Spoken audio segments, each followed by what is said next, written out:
what I'm in Europe to do is to be part of a film-making effort.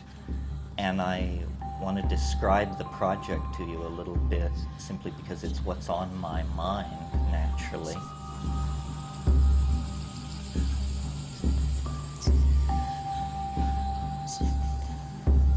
It's not a film about rave culture. It's not a film about Albert Hoffman.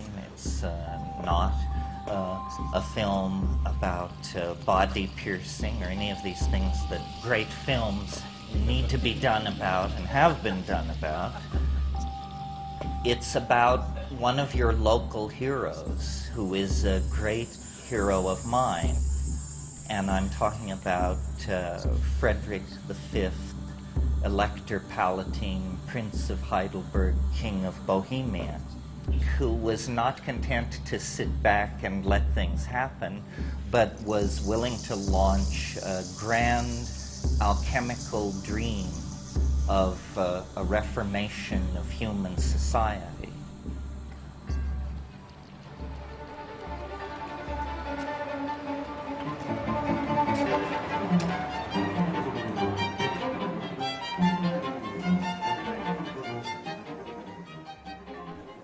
Okay, this is a prophecy in the Hermetic literature. A day will come when men will no longer care for the earth, and at that day the gods will depart and everything will be thrown into primal chaos. This prophecy was strongly in the minds of the strains of non-Christian thought that evolved at the centuries of closure of the Roman Empire. A world whose psychology was very much like the psychology of our own time, a psychology of despair and exhaustion. LSD was not sufficient, even coupled with rock and roll. It only brought oppression. It was like a failed alchemy. Instead of the dissolving and recrystallizing at a higher and more angelic level, thousands of prisons were built and the entire thing failed. But this spirit is the spirit of life itself, the spirit of novelty itself, and it will not be suppressed for long in any time or place.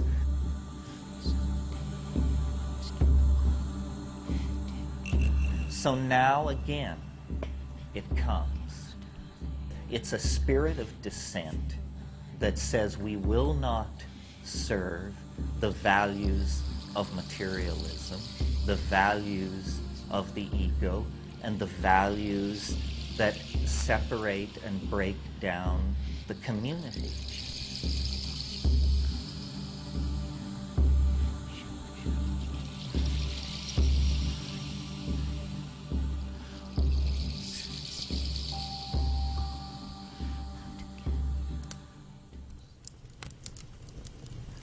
In the 120 years from 1500 to the beginning of the 30 Years' War, Europe was caught in a number of conspiracies and political intrigues directed toward moving Europe toward a magical and alchemically based society. The Protestant princes of the Northern League of Germany, especially Frederick the Elector Palatine, came to culminate this movement, but its roots lie further back in the 1580s of the 16th century. It was in this period that the English astrologer, astronomer, mathematician, navigator, and expert of espionage, John Dee, launched his famous and mysterious mission to Bohemia, a little-known incident in European history which holds clues to understanding the fate and evolution of modern science and the nature of a lost world of magical and alchemical thinking that once claimed the attention of the European imagination.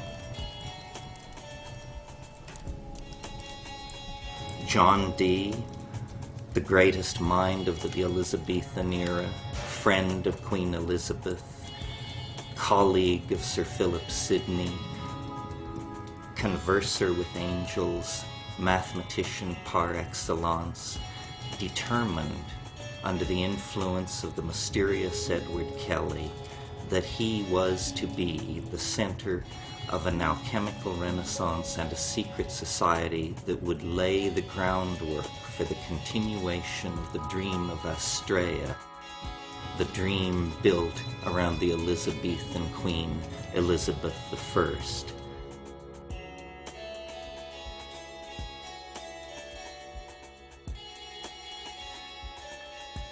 He associated himself intensely with the Arthurian mythical and mystical side of the Elizabethan idea of British Empire. He was a Welshman, like the Queen he was so intensely devoted to, and like her he shared the Renaissance mood of Saturnian melancholy, a collector of books, a builder of scientific instruments, a composer of codes and ciphers, fascinated with alchemy. Dee was both the figure of the introspective melancholic and the world-planning, empire-building political visionary. Dee was under the patronage of the Earl of Northumberland, and it was Northumberland who looted the Catholic monasteries at the time of Henry VIII. We have reason to believe that John Dee had virtual carte blanche in selecting manuscripts from those libraries that interested him.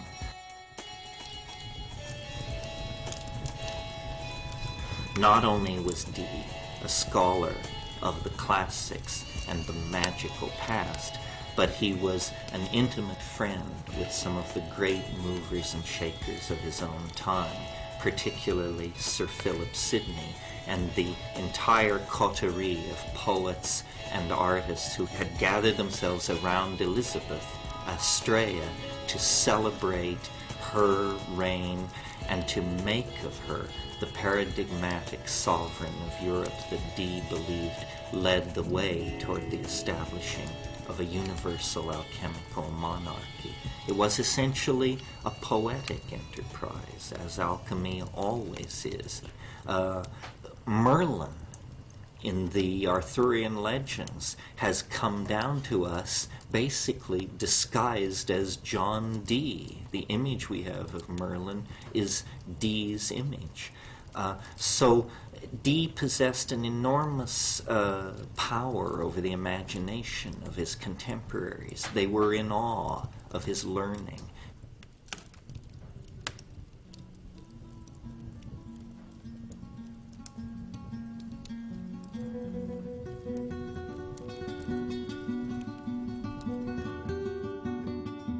Or let my lamp at midnight hour be seen in some high lonely tower, where I may oft outwatch the bear with thrice great Hermes, or unsphere the spirit of Plato to unfold what worlds or what vast regions hold.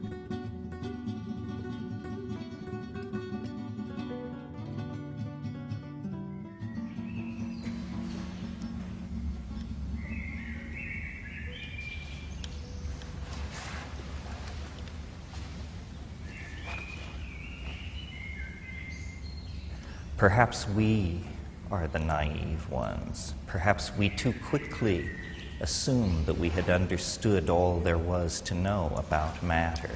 After all, even to this moment, we cannot locate the seat of the imagination in matter.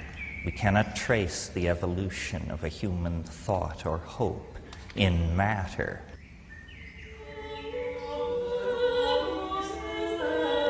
It's almost as though the alchemists, through their humility, had a deeper insight into the workings of the world than we have achieved today.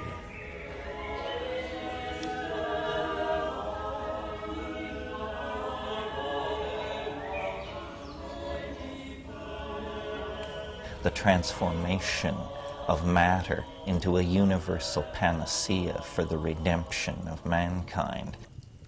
This was Dee's great passion. This was the overarching theme of his life. a deep, deep commitment to the reformation of society, and a deep, deep exhaustion and rejection of the values of Christendom that he saw betrayed all about him. And then by distillation, and then by coagulation, and then by concentration through firing, the alchemical body is brought to completion. These are processes that go on both within the chemical retort, the alembic, in the alchemist's laboratory, and they are processes which go on in the heart and mind of the alchemist. One process dissolves, another process separates the dross, the gross matter, from the precious. Another concentrates the subtle essence. Another raises the subtle essence to another level of refinement.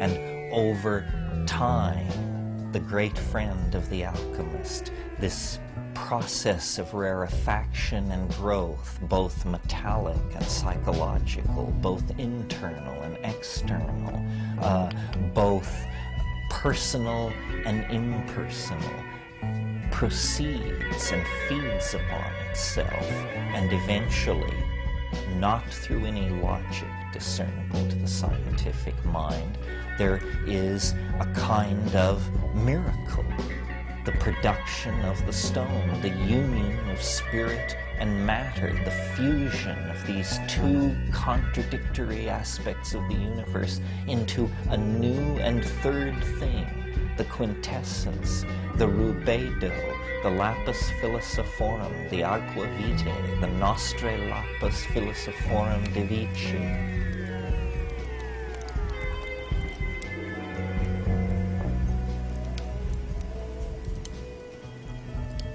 I would place Dr. D at the center of this business, and then it's a dissolve to Mortlake, 1582, the angelic encounter.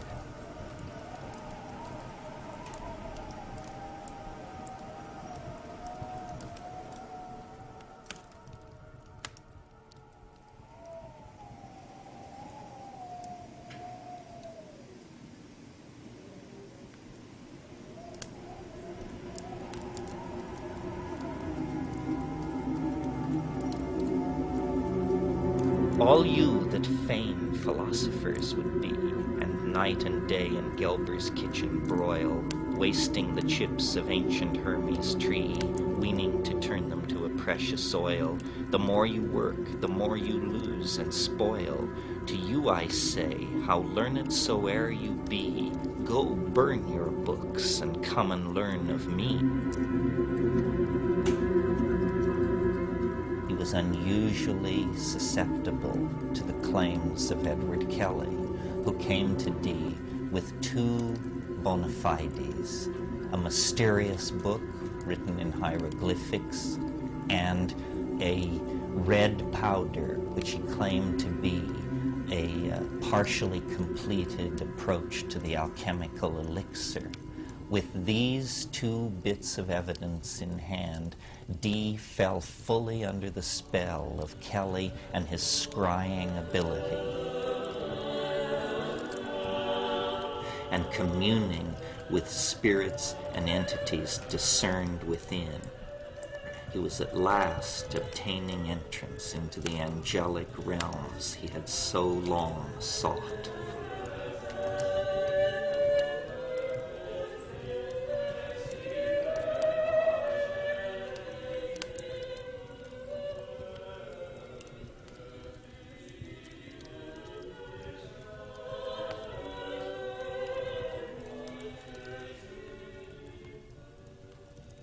The diaries of Dee show that over a period of years and on a daily basis, he and Edward Kelly would regularly retire to the inner chambers of Dee's house, first at Mortlake, and then in a series of courtly settings as they moved about Europe.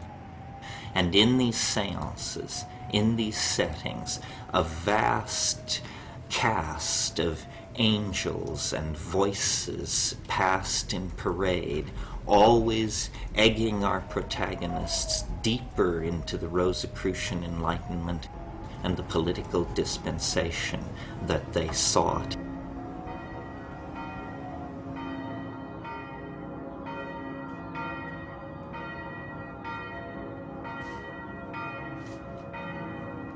In 1583, they arrived at last in Prague. Prague at that time was ruled by Rudolf II, the occult emperor, collector of dwarves and giants, patron of alchemy and astrology, one of the most eccentric and extravagant rulers in the entire panoply of European history.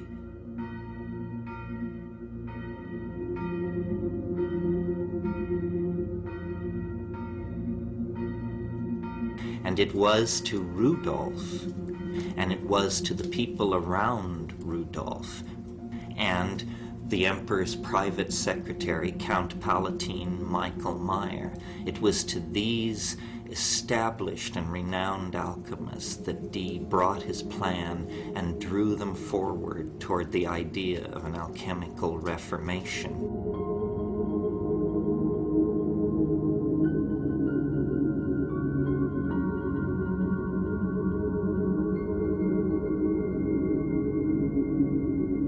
He was able to lay the groundwork for events which a generation later would blossom into the Rosicrucian Enlightenment.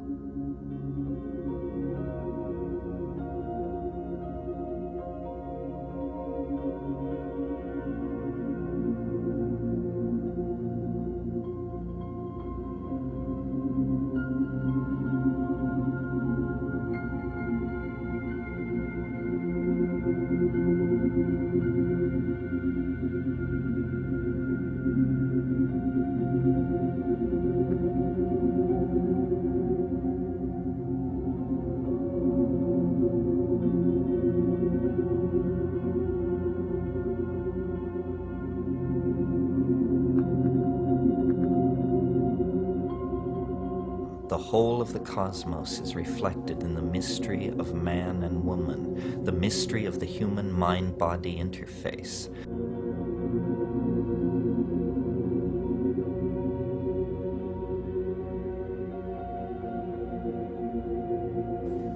It's important to see Dee as a kind of culmination of a tradition that had been at work for over 150 years in Europe.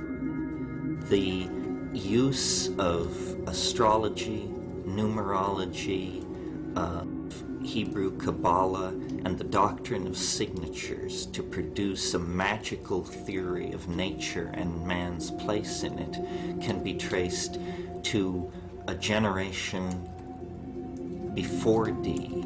People like Henry Cornelius Agrippa von Nettelsheim, who became the prototype for Faust, the Bishop Trithemius, the great developer of codes and ciphers, one of Dee's great passions, the Florentine magician Marcello Ficino, who was the great rediscoverer and promoter of the Hermetic knowledge, and upon which he drew very heavily.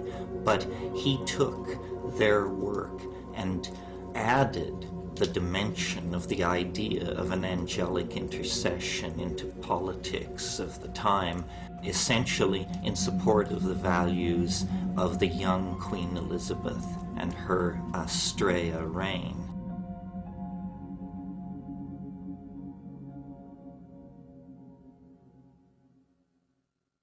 Alchemy and the history of alchemy is full of contradictions, inconsistencies, unions of opposite, if you will. The very year that the Rosicrucian manifestos claimed the attention of the European public, 1608, Dee died in poverty and disappointment in his now half-looted and abandoned home at Mortlake. The alchemical dream that Dee had sought to live was to be completed, if at all, by personalities other than himself.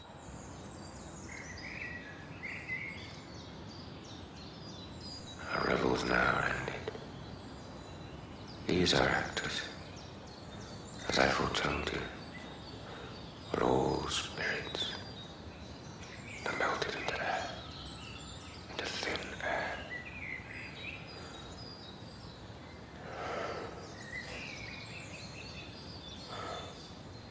And like the baseless fabric of this vision, the cloud-capped towers, the gorgeous palaces, the solemn temples, great globe itself, yea, all which it inherit, shall dissolve, and like this insubstantial pageant faded, leave not a wreck behind. We are such stuff as dreams are made on, and our little life is rounded with a sleep.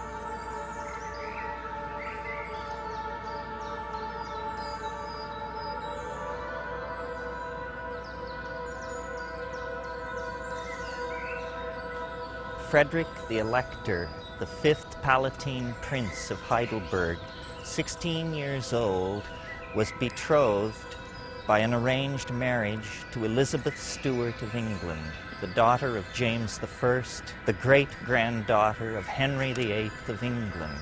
She too was but 16 years old when they were married in one of the most dramatic nuptials that London had ever witnessed.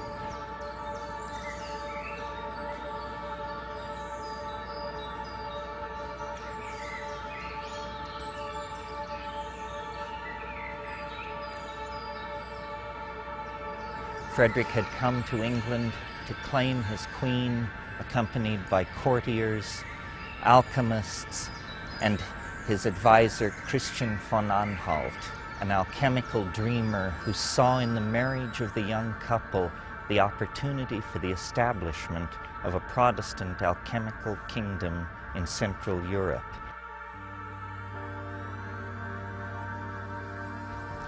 The young couple, lost in love, made their way back to Frederick's beautiful Palatinate in southern Germany, and there they intended to dwell and found a dynasty. But such was not to be.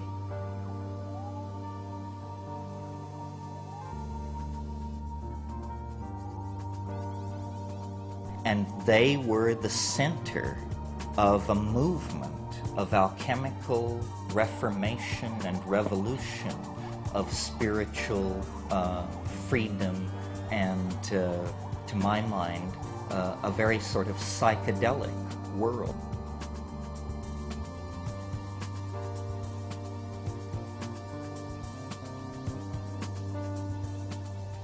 A rarefaction, good alchemical word, a rarefaction of the human imprint on this planet, a spiritualization of humanity, and a new order of mind folded in to this pair of 16-year-olds.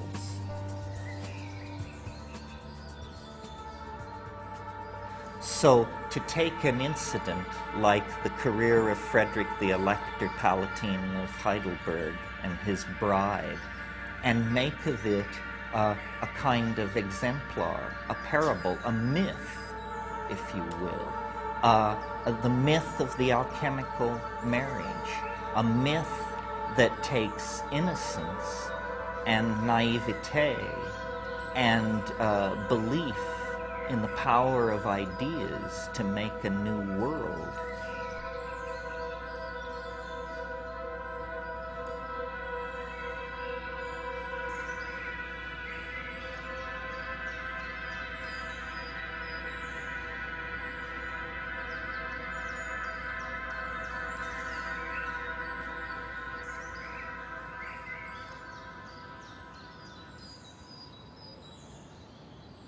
In the decades immediately before the birth of modern science, the exploration of the New World and the flowering of the alchemical imagination confronted European man with a bewildering complexification of nature. And the primary symbol used to understand this bewildering variety of phenomena was the labyrinth, the palace, the Acropolis complex, stretched through time and space, architectonic, pregnant with mnemonic possibility. The palace, the court, became the symbol at the center of the social mandala of the European imagination, and never more so than here at Heidelberg, where Frederick and Elizabeth literalized the mnemonic and alchemical intentions of the age in a vast, sprawling complex of red sandstone cut with secret passageways, hidden doorways, and complexity found ordinarily only in the depths of the human unconscious and the alchemical imagination.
This is ground zero for the Rosicrucian Enlightenment.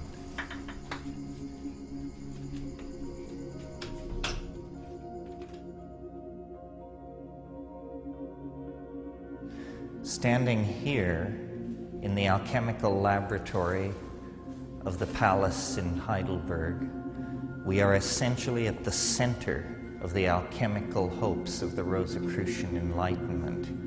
It was here in the years before the adventure in Bohemia that Frederick's alchemists, astrologers, and soothsayers toiled directly under the king's observation and control. Here came Michael Meyer, Heinrich Kundrath, the great names of alchemy. It's entirely possible that John Dee was in this room. It's entirely possible that Edward Kelly stood where I am standing now.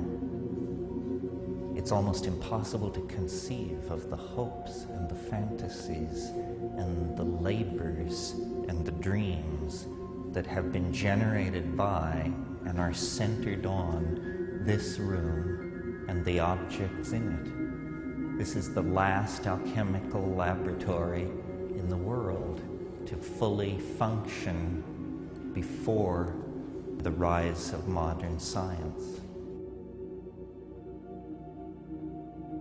And these tools in many ways reflect the internal cosmology of the men and women who used them. This, for example, a typical alchemical distillery, is called the Pelican. Another example of the colorful nature of alchemical vocabulary. It's called the Pelican because it is associated with the myth of a bird which plucks blood from its own breast.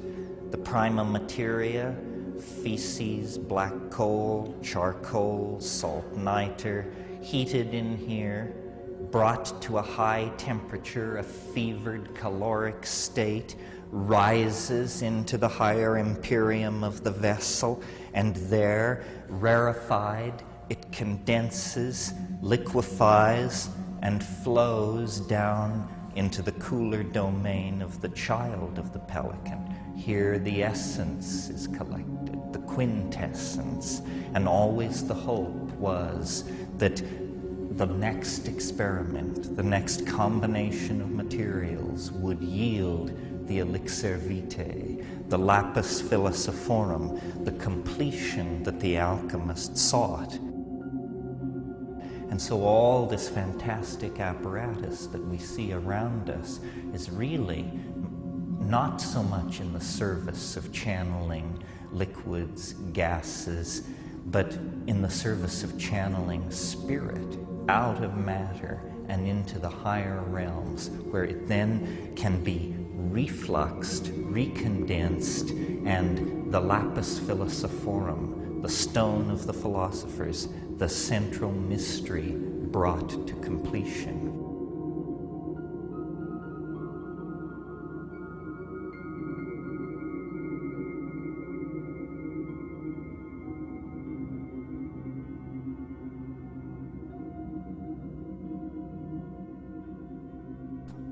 It's the self that we are trying to recover. This is lumina de lumina, the light trapped in matter, the lux natura. This is universal medicine, curing all ills. It is the answer. It is what everyone is looking for and no one can find.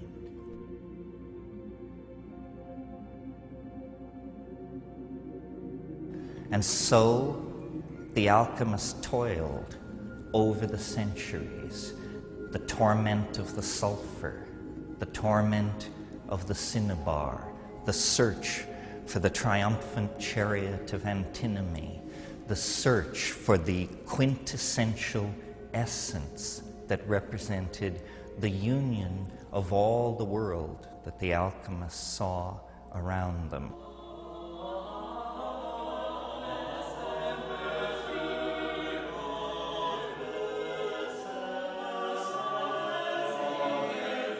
We have come to understand that the work of alchemy was not about the transmutation of crude metals into gold, but was in fact a kind of dance of the imagination in which the psychological complexes within the alchemist were mingled in an amalgam with chemical processes, creating a kind of mythology of matter, a landscape in which the green lion, the red dragon, the hermaphroditic queen, the four-headed dog were figures moving to and fro in the fevered speculations of the so-called philosophers. And the belief was that man could work with nature, a full partner with the divine process, and redeem the light fallen into matter, and in so doing, redeem himself.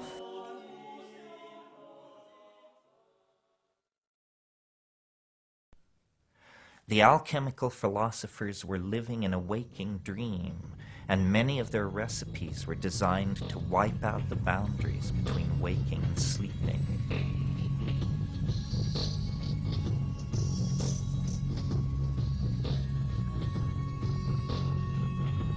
The stages in the great work, beginning in the negredo, the blackening, then the rubedo, the reddening, the citrinitas, the yellowing, the veriditas, the greening, the albedo, the whitening, and finally the purificatio.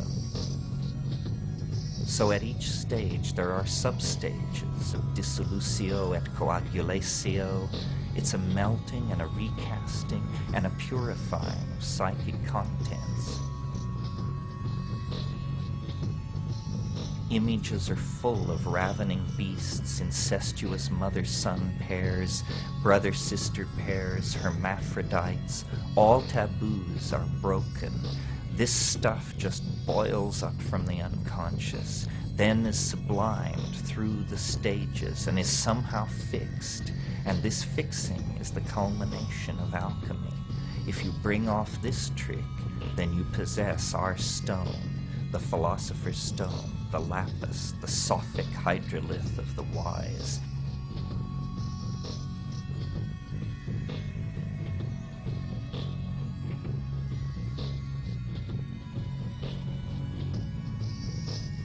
In the swirling of the alembic, in the chemical processes going on in the retorts, you begin to be able to project your unconscious material.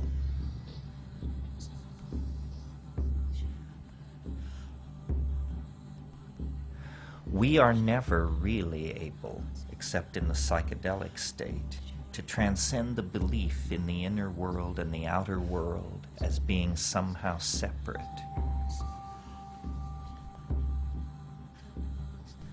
Within the context of the alchemical vocabulary, the psychedelic experience as brought to us through plants, long in the possession of Aboriginal people, appears to be the identical phenomenon.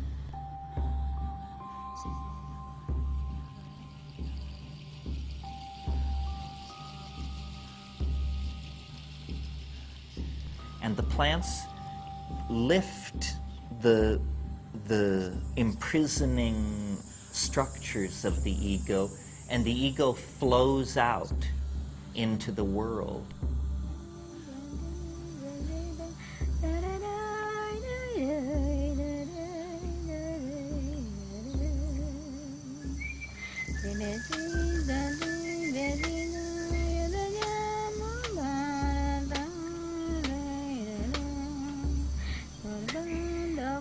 Shamanism is essentially a living tradition of alchemy that is not seeking the stone, but has found the stone.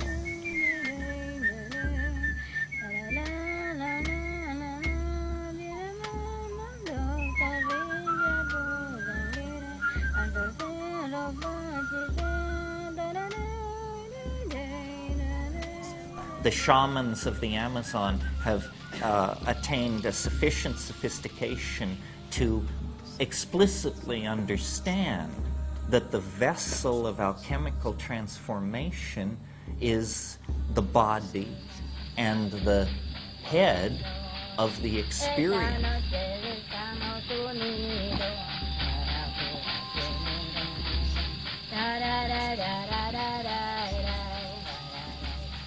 This is the alchemical vessel. This is where you will encounter the three-headed dog and the queen dissolving in her bath and the incestuous couple that combine Sol and Luna to produce the white essence of the panacea of the universal medicine. These are psycho-mental processes.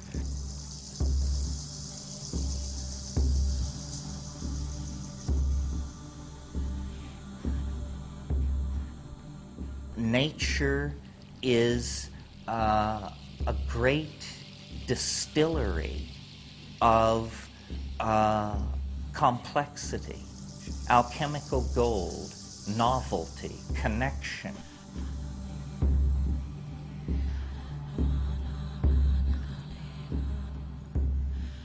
We have re-understood what was forgotten during the reductionist centuries of modern science. We've re-understood that the world is one thing, and it's a living thing. It's a thing with an intent and a spirit.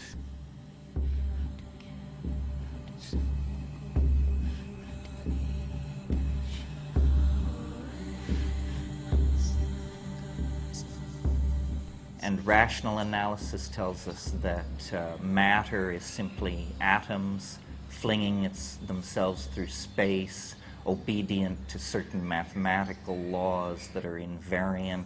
And all the creativity, all the sense of connectedness that we experience as living beings, as members of a society, as human beings in contemplation of nature, all of that was denied.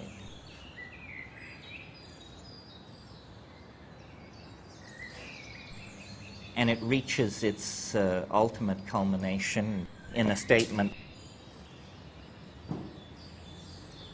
made by Jean-Paul Sartre, the French existentialist, who said, "Nature is mute."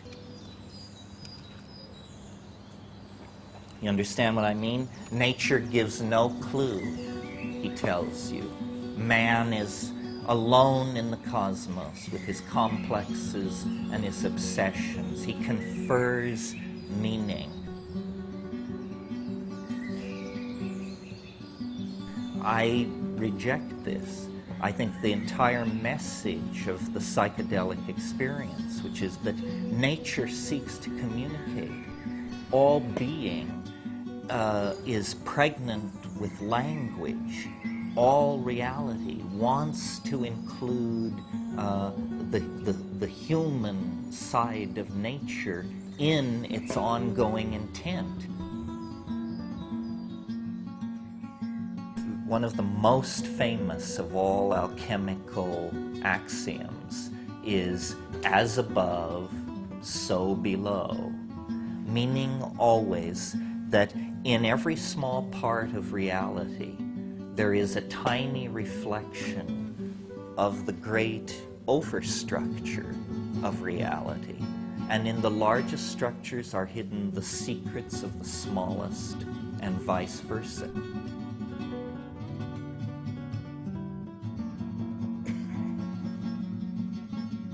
We have unconsciously imbibed the ontology of science, where we have mind firmly separated out from the world. But in an earlier age, mind and matter were seen to be alloyed together throughout nature.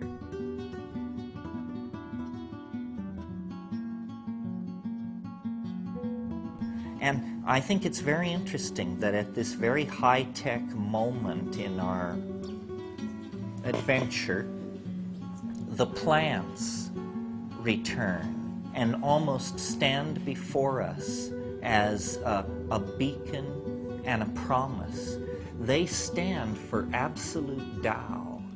They stand for the correct way for life to relate to its environment. If you look around you, the entire global civilization is undergoing some kind of meltdown. The planet itself is now to be seen as a kind of alchemical retort. The prima materia to be transformed are the nuclear stockpiles, the toxic waste dumps, the industrial wastelands. The I Ching says, never confront evil directly and never name it directly, because it finds weapons to defend itself. We are not an army, so our strategy must be stealth. It's an alchemical strategy. And what do I mean by stealth? I mean the house of constipated reason must be infiltrated by art, by dreamers, by vision.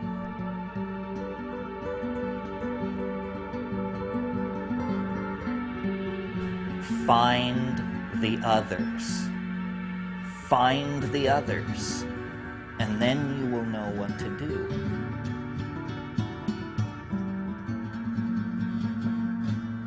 All truth which springs from the individual is subversive.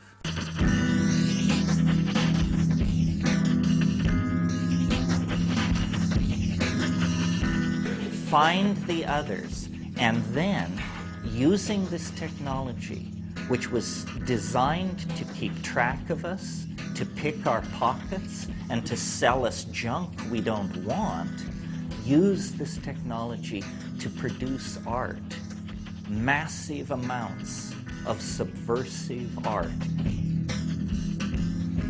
All culture is some kind of myth.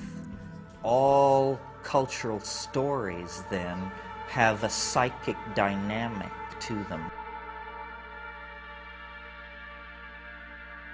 We are not an army.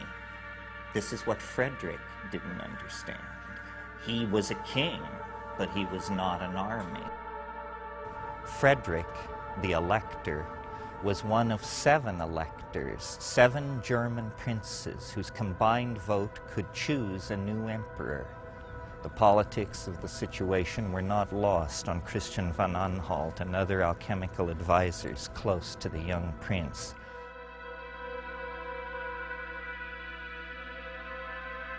Frederick began to plan beyond the fairy tale world of his Heidelberg Palatinate and dream of himself, the alchemical emperor, returned to the throne of the Kingdom of Bohemia in Prague.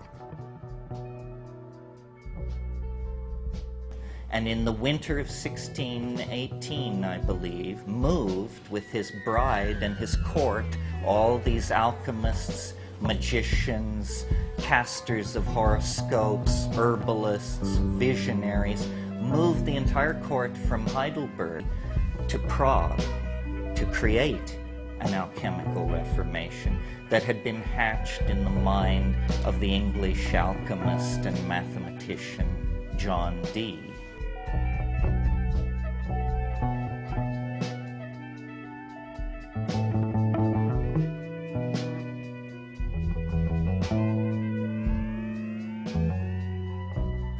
Unfortunately, the alchemical dream was not to be. Frederick's advisors had seriously misjudged the situation. James was not supporting an alchemical revolution. He was playing one side against the other, and to the idealists in Prague, such cynicism was unimaginable.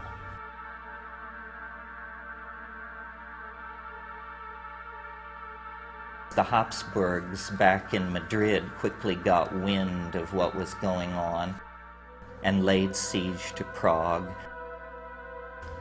And the story of the alchemical kingdom and the Rosicrucian Enlightenment, for all purposes, ended at an incident called the Battle of White Mountain.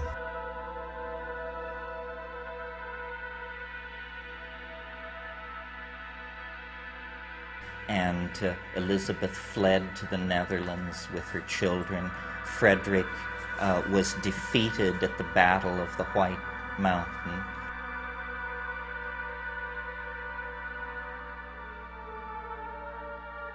And the alchemical dream died.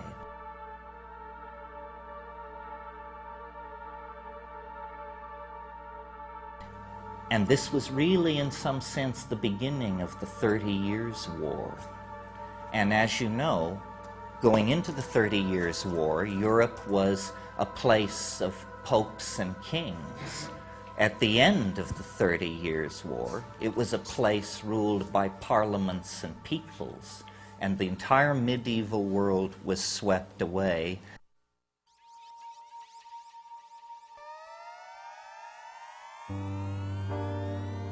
And these angel-dealing, horoscope-casting, alchemy-pursuing visionaries of this Rosicrucian Renaissance became simply objects of historical curiosity.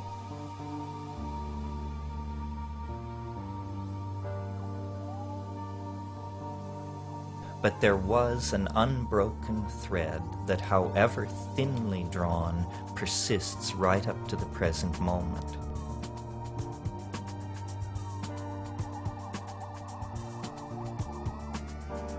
So the idea is to show the way back to the high magic of the late Paleolithic.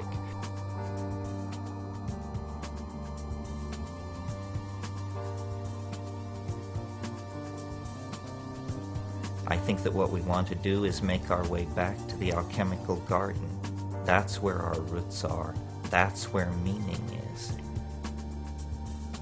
Meaning lies in the confrontation of contradiction, the coincidentia oppositorum, a rediscovery of the real ambiguity of being, a deeper possibility, a rebirth of the human spirit.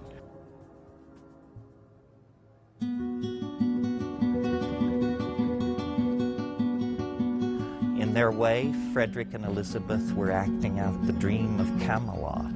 In their way, they were acting out the alchemical dream of the rebirth of the king and queen. In their way, they were laying the groundwork for a new dispensation of human thought, freed from the medieval assumptions of guilt and the need for redemption, a point of view that made human beings co-creators in a magical universe with a loving deity. All that passed away with the fall of the Winter King and Queen.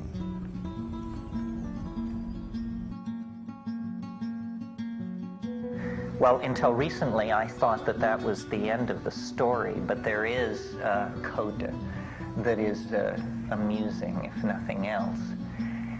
This Habsburgian army, having laid siege and destroyed the Alchemical kingdom, began to retreat across Europe.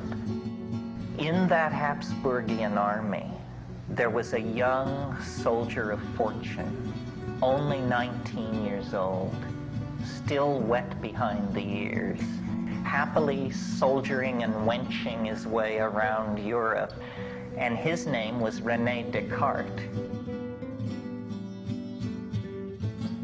On the night of September 16th, Descartes had a dream, and in this dream, an angel appeared to him, and the angel said to Descartes, "The conquest of nature is to be achieved through measure and number."